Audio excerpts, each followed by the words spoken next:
Bismillahirrahmanirrahim. Assalamualaikum warahmatullahi wabarakatuh. Alhamdulillah. Allahumma salli wa sallim ala rasulillah wa ba'd. Qala ta'ala, fahal yanzuruna illa as-sa'ata an ta'tiyahum baghtah faqad jaa'a asyratuha fa anna lahum idza ja'atuhum dzikra. Maka apakah yang mereka tunggu itu untuk bertobat dan beriman itu kedatangan hari kiamat yang telah datang tanda-tandanya.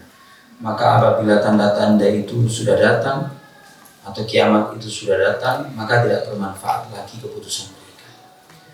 Ibu-ibu sekalian, kita di halaman 301 di dalam fikih Isyratis Sa'ah ini ada pembahasan judulnya begini: fi wujubil akhdhi bil asbab wa adami munafati dzalika litawakkul. Wajibnya ketika sudah tahu tanda-tanda akhir zaman itu tetap melakukan upaya, bukan berpangku tangan hanya mengandalkan tawakal saja. Itu maksudnya begitu. Allah Subhanahu wa taala berfirman, wa qul i'malu fasayarallahu amalakum wa rasuluhu wal mu'minun. Surat At-Taubah ayat 105. Wa saturadduna ila 'alimil ghaibi wasyahadati fayunabbi'ukum bima kuntum ta'malun. Katakanlah wahai Nabi Muhammad, beramallah kalian, maka kelak Allah, Rasulnya dan orang-orang beriman akan melihat perbuatan kalian itu. Dan kelak kalian akan dikembalikan kepada yang mengetahui yang nampak maupun yang tidak nampak. Dia akan memberitakan segala apa yang kalian lakukan. Dan banyak lagi nas-nas yang lainnya yang memerintahkan untuk melakukan asbab atau upaya-upaya. Jangankan kok hal-hal yang besar. Dalam firman Allah Ta'ala surat Maryam ayat ke-25, urusan makan yang sudah nyepak, terhidang di depan, Allah masih memerintahkan kepada Maryam agar wa huzzi ilaiki bijid'in nakhlati tusaqit alaiki rutaban janiyya. Hei Maryam, goyangkanlah batang kurma itu supaya dia menggugurkan kurma-kurmanya kepada kamu dalam keadaan masih basah. Jadi makanan yang masih sudah nyepak di depan mata, itu Maryam masih diperintahkan untuk melakukan sebuah upaya. Bukan lantas kurmanya tahu-tahu terbang langsung ke mulutnya Maryam. Itu maksudnya gitu.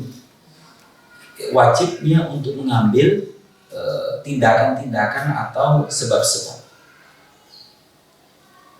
Nabi Muhammad SAW di dalam surat Al-Maidah ayat ke-67 digaranti oleh Allah Ta'ala, wallahu ya'simuka minan nas. Allah menjagamu dari tipu daya atau kejahatan atau keburukan dari orang-orang. Kendati seperti itu, Nabi Muhammad SAW tetap melakukan asbab-asbab, sesuatu upaya, pakai baju zirah atau baju besi ketika berperang, pakai helm, bersenjata dan sebagainya. Jadi semua nas-nas yang disebutkan di dalam halaman 301 sampai 318 itu semuanya menganjurkan ketika sudah melihat tanda-tanda hari kiamat bukan berpangku tangan bermalas-malasan, akan tetapi tetap melakukan upaya atau perbuatan baik dan tetap bertawakal kepada Allah Subhanahu wa taala. Rupa-rupanya penulis kitab ini melihat kelompok-kelompok yang memahami tanda-tanda akhir zaman itu dampaknya secara umum adalah membentuk orang malas, tenang wis akhir zaman. Gitu loh, Bu. Sekarang lompat ke halaman 300. Jadi ada pendapat-pendapat dari Syekh Albani, ada pendapat dari Maulana Abdul A'la Al-Maududi tentang penjelasan hal itu terkait wajibnya melakukan asbab. Sekarang ke 318. Ini menarik. 318. 300, nah ini 327. Hal ta'udul khilafah qabla zuhuril mahdi. Ini yang menjadi biang perdebatan kelompok-kelompok Islam yang ada pada zaman kita ini. Apakah kekhalifahan itu akan muncul sebelum Imam Mahdi datang? Apakah kekhalifahan itu akan muncul dan dialami oleh umat Islam sebelum Al-Mahdi datang? Ini semuanya mengerucut kepada hadis dari sahabat Anas bin Malik radhiyallahu ta'ala anhu bagaimana menyikapinya, yaitu ketika sahabat Anas mendapatkan pengaduan dari ulama-ulama tabi'in yang mengalami fitnah, yaitu Hajjaj bin Yusuf Ats-Tsaqafi, seorang panglima perang umat Islam atau di beragama Islam, mantan guru ngaji yang menjadi pimpinan tentara dari Yazid bin Muawiyah, di mana dia suka membunuh umat Islam sampai ulama-ulama banyak yang terbunuh.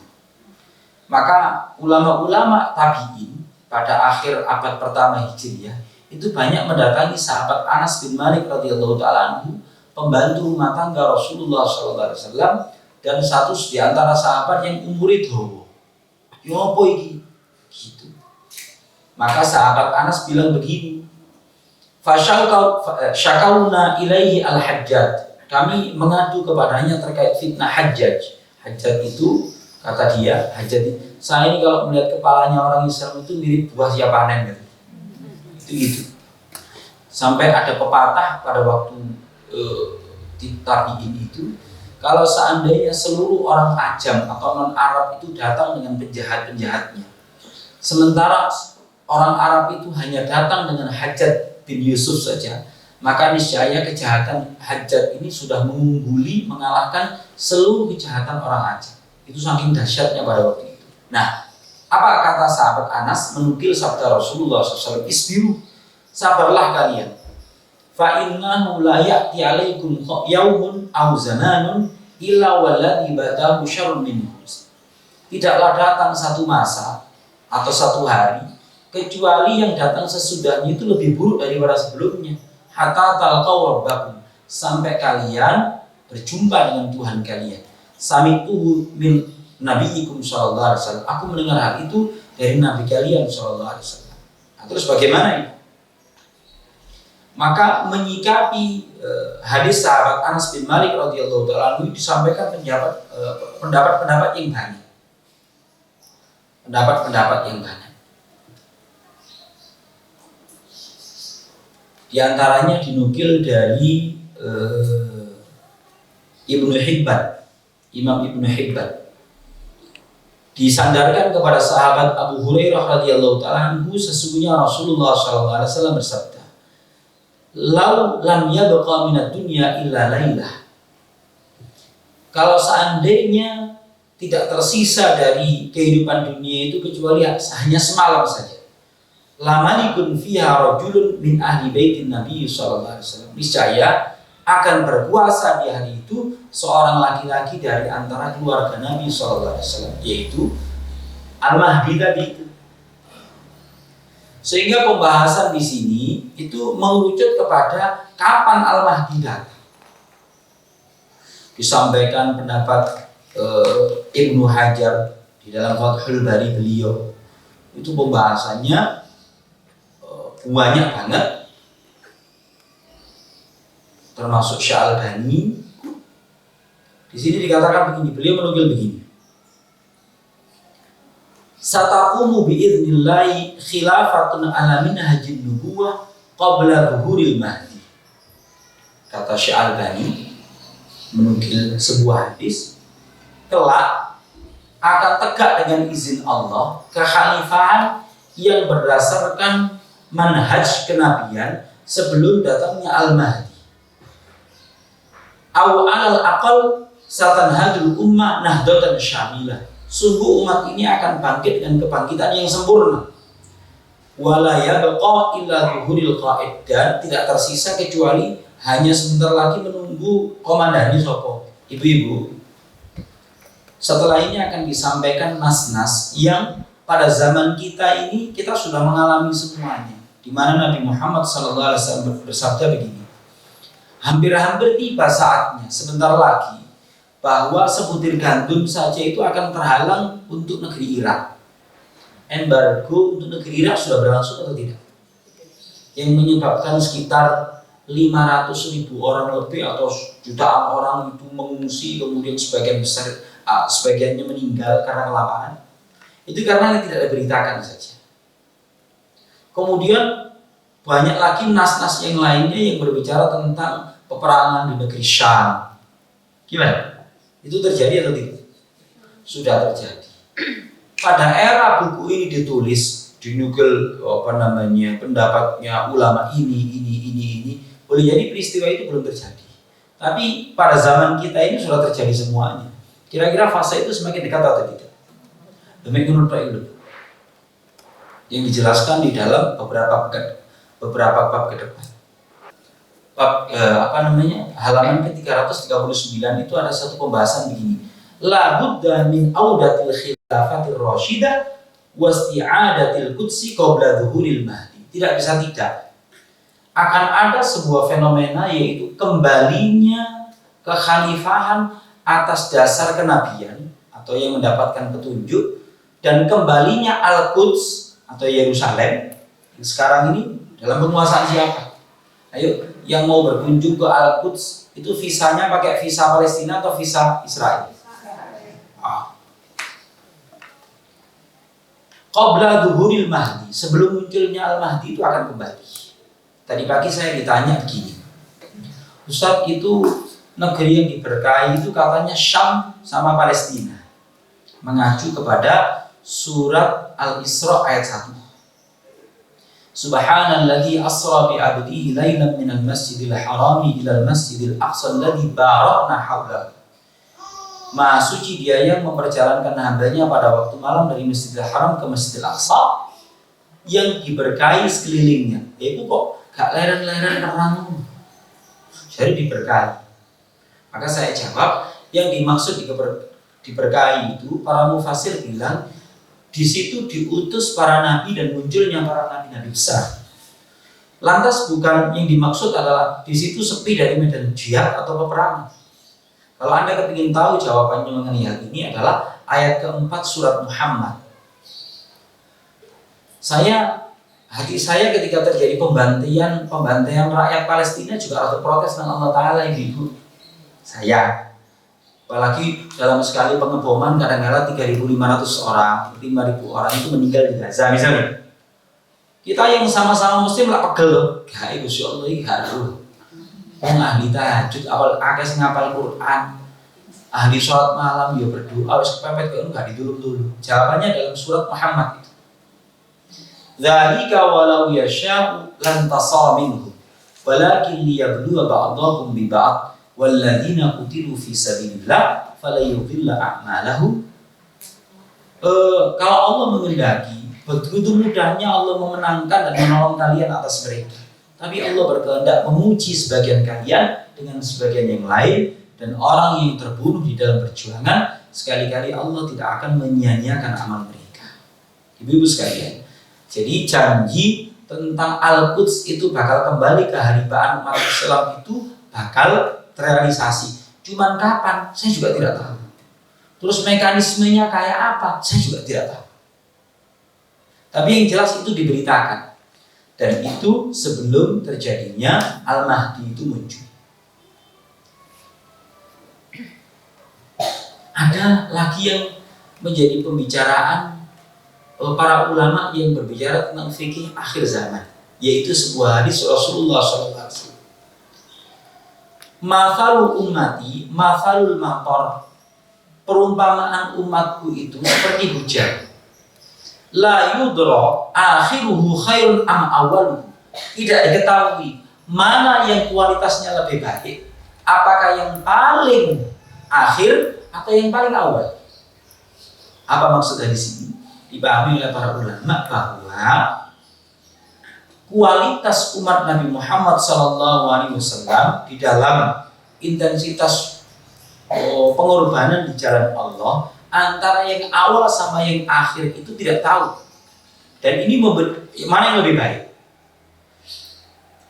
Sebab ada begini, orang yang beramal soleh atau tetap beristiqomah pada zaman fitnah itu melanda, maka Nabi menjanjikan bagi mereka itu ada pahala 50 orang mati syahid di antara kalian.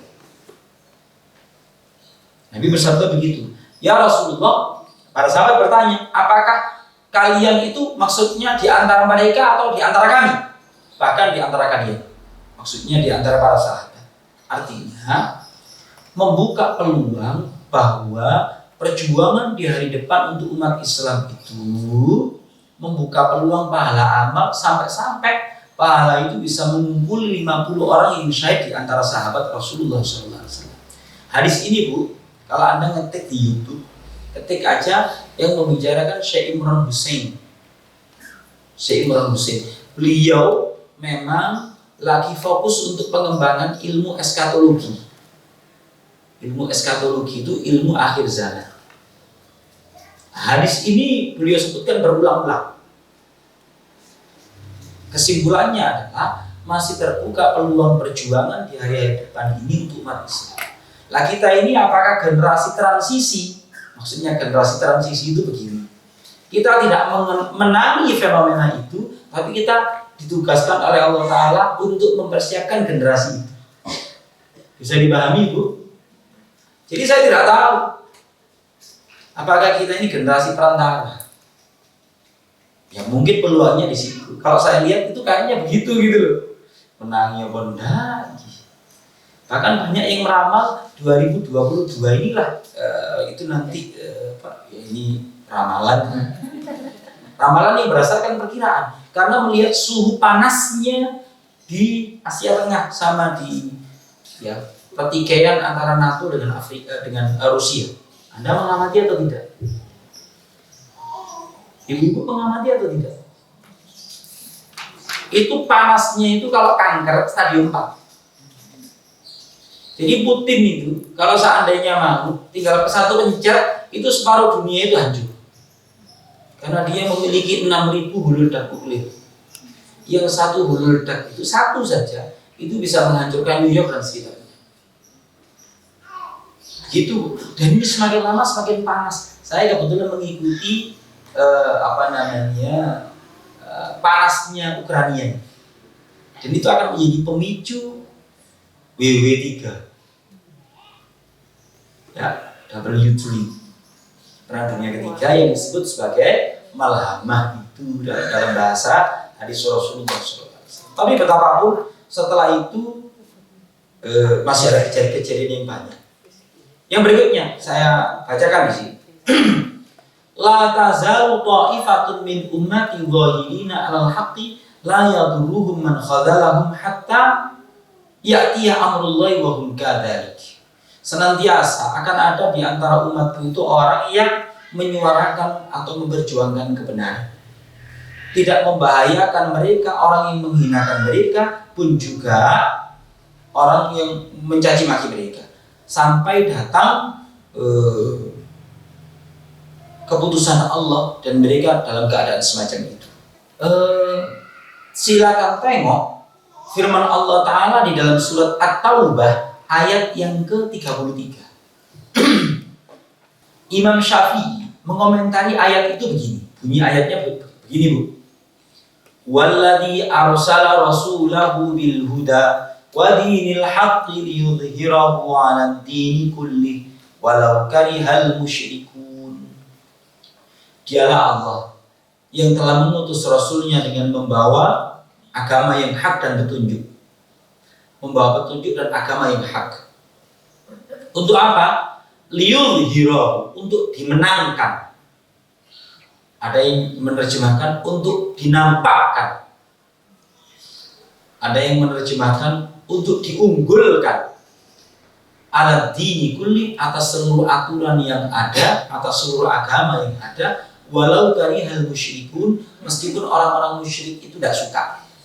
Imam Syafi'i mengomentari begini, rahimahullah ta'ala.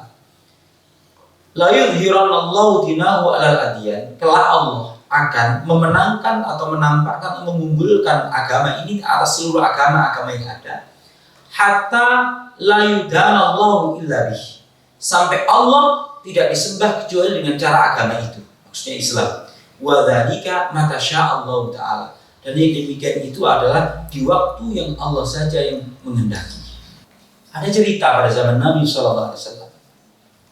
Dan ini nanti kesimpulannya untuk polemik, tapi Anda simpan saja ya.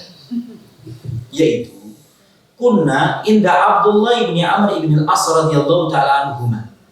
Dulu kami, kata Abi Kubail, seorang tabi'in, duduk-duduk di rumahnya Abdullah bin Amr bin As radhiyallahu ta'ala anhuma. Wasu'ila, dan dia ditanya, ayil madinataini tuftahu awalan. Manakah di antara kota orang Romawi itu yang bakal dibuka pertama kali? Al-Qustantiniyah Rumiyah. Antara Konstantinia, Istanbul, atau Rumiyah. Di mana ini? Roma. Fada'a Abdullah bisunduqin lahu hilaq.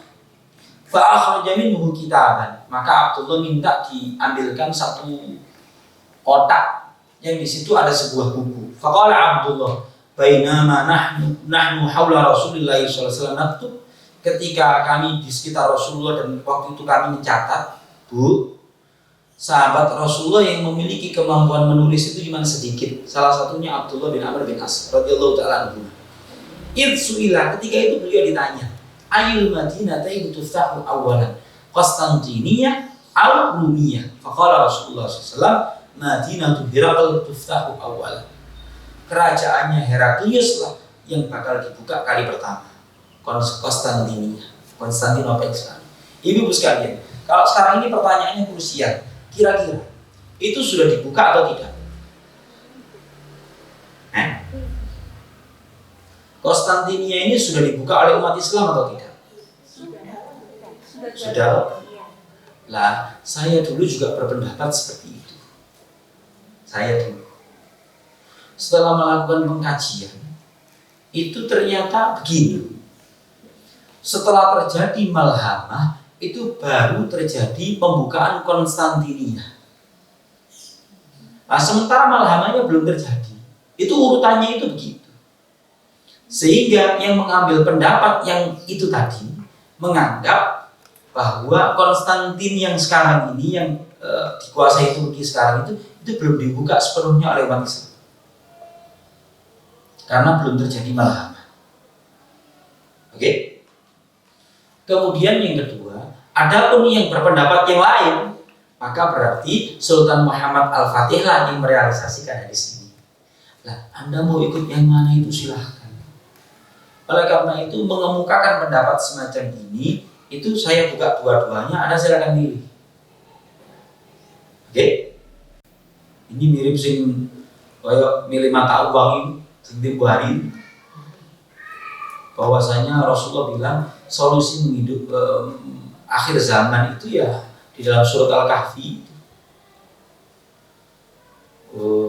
Ada mata uang yang masih berlaku sampai ratusan tahun apa. Ya seperti itu, tapi ya enggak berdaya kita.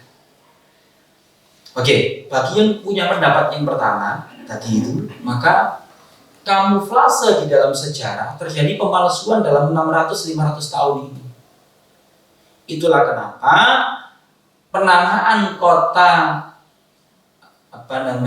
Konstantinia diubah menjadi Islambul atau Istanbul itu adalah sebuah kesengajaan untuk menutupi agar itu tidak terrealisasi.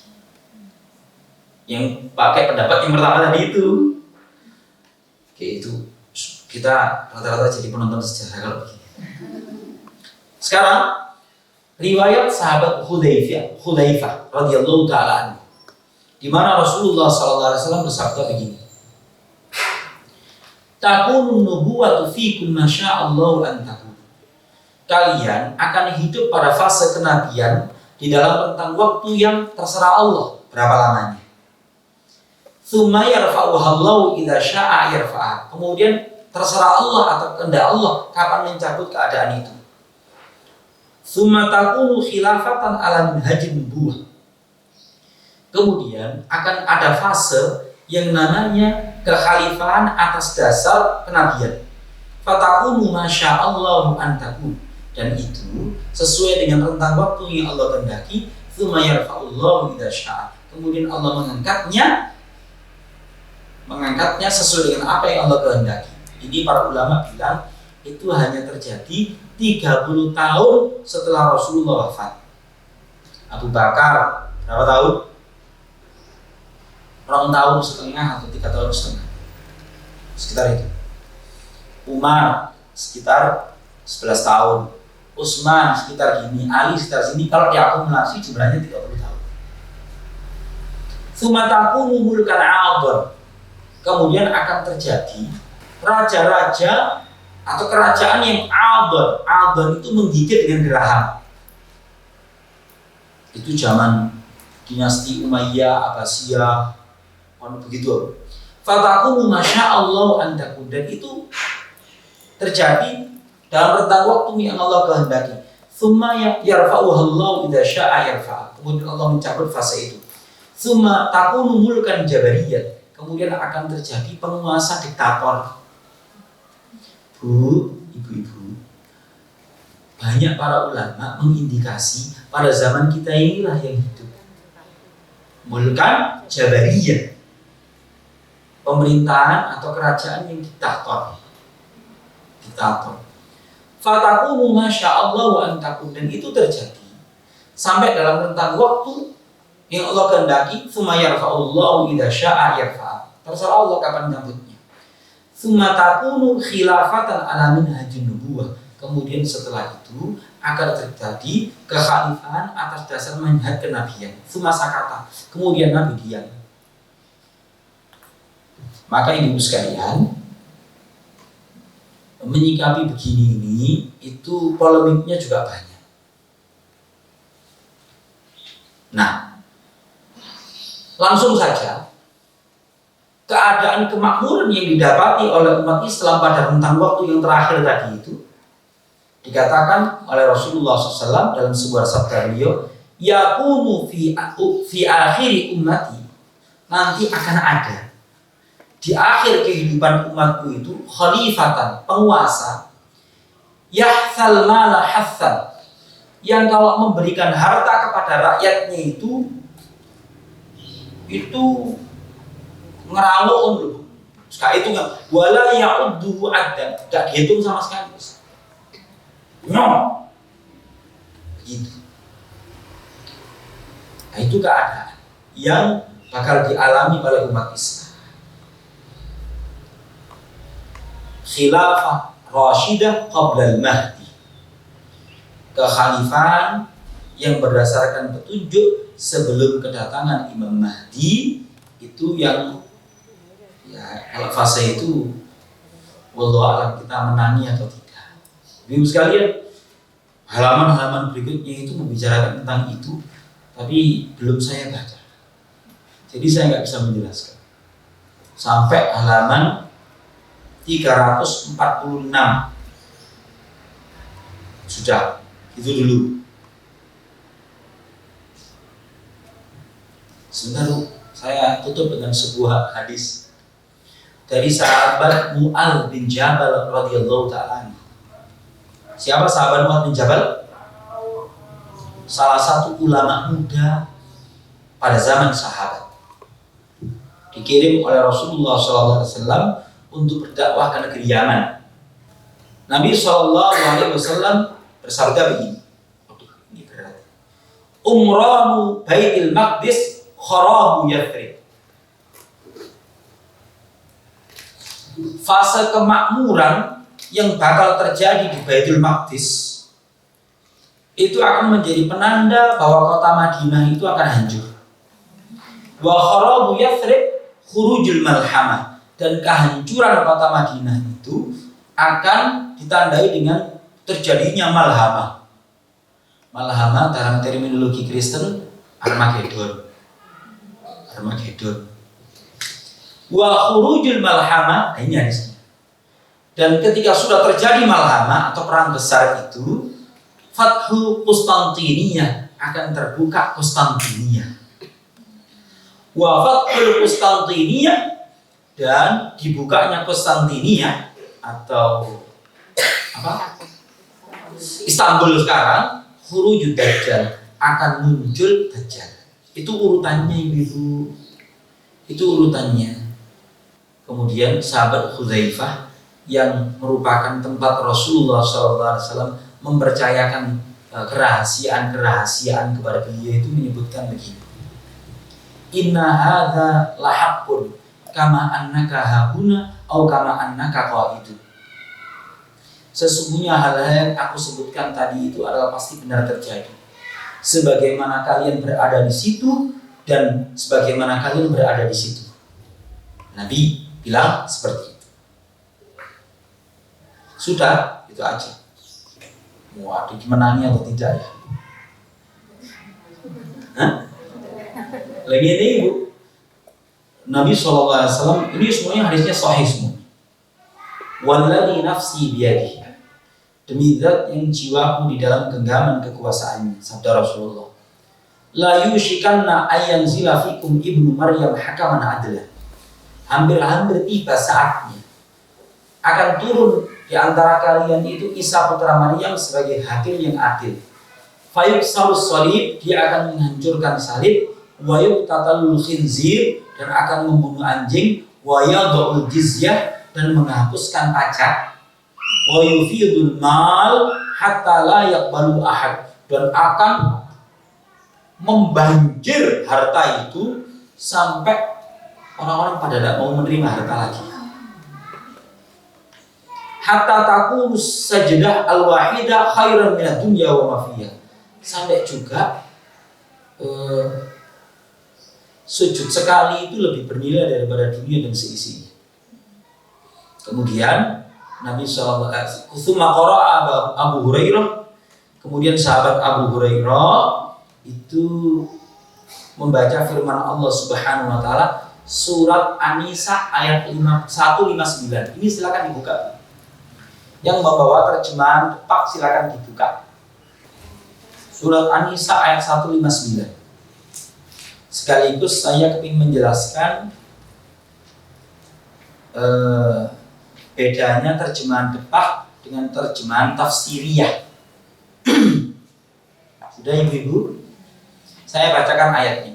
Wa in min ahlil kitabi illa la yu'minanna bihi qabla mautih.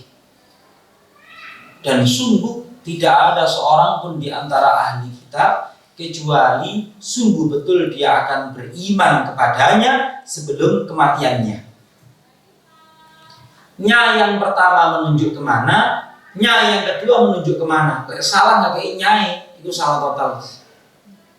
Wa yaumal qiyamati, dan pada hari kiamat yakunu alaihim syahida, dia akan menjadi saksi atas mereka semua. Sing bener sing ndi. Jadi lah dipahami nyai sebelum kematiannya orang Yahudi dan Kristen, maka berarti kabeh mlebu swarga kabeh sebelum kematiannya beriman kabeh. Lah ngono. Iya, Bu. Iki sing bener terjemahan sing ndi? Coba mau dibaca Bu terjemahan Nun Sewu.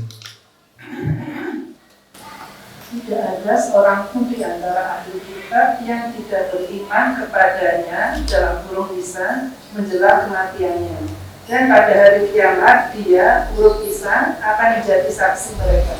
Oh, nya yang kedua mengacu siapa? Sebelum kematian dia atau sebelum kematiannya Isa?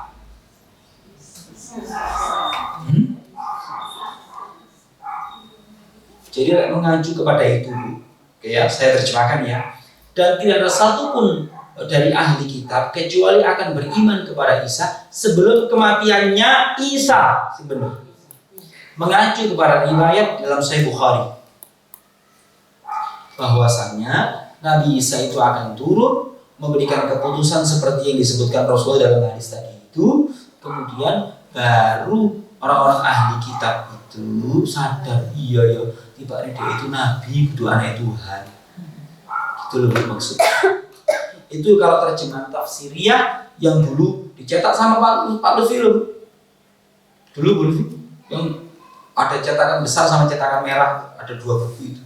Itu terjemahan tafsiriahnya adalah kematiannya Isa. Bukan kematian dia sendiri. Kalau kematian dia sendiri berarti orang Kristen tak punya akeh niki yo beriman sadurunge mati. Bisa dipahami? Baik itu jadi kedatangan Isa, kedatangan Mahdi, kemudian bakal terjadinya kemakmuran yang luar biasa di akhir zaman, itu betul-betul terjadi. Bahwa umat Islam akan berperang dengan orang Yahudi, itu juga bakal terjadi. Kapan itu? Wallahu a'lam bishawab. Bagian-bagian akhir dari kitab ini insya Allah saya bicarakan pada pertemuan berikutnya. Ada satu sekaligus kesimpulan di dalam kitab ini. Kita nanti bahas mulai halaman 350 ya Bu, diingatkan sampai entek, sampai habis. Ibu-ibu, ada di sini yang pernah membaca kitab judulnya Fafirru Ilallah. Ada yang pernah? Kitab Fafirru Ilallah itu ditulis oleh pujangga Jawa. Pujangga Jawa yang berbicara tentang ciri-ciri kecil maupun ciri-ciri besarnya hari kiamat, tapi pakai bahasa Jawa lama. Saya punya satu, cuma sulit banget bacanya karena bahasa Jawanya itu dhuwure kromo sing paling inggil. Jadi saya sampai bingung opo arti. Wallahu a'lam bishawab. Ada satu Bu? Saya mohon maaf keterlambatan tadi. Jadi lagi panik karena anak gagal sekolah.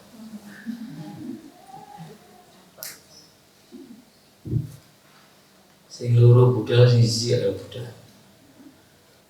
Wah ini nanti banyak hadis-hadis dok.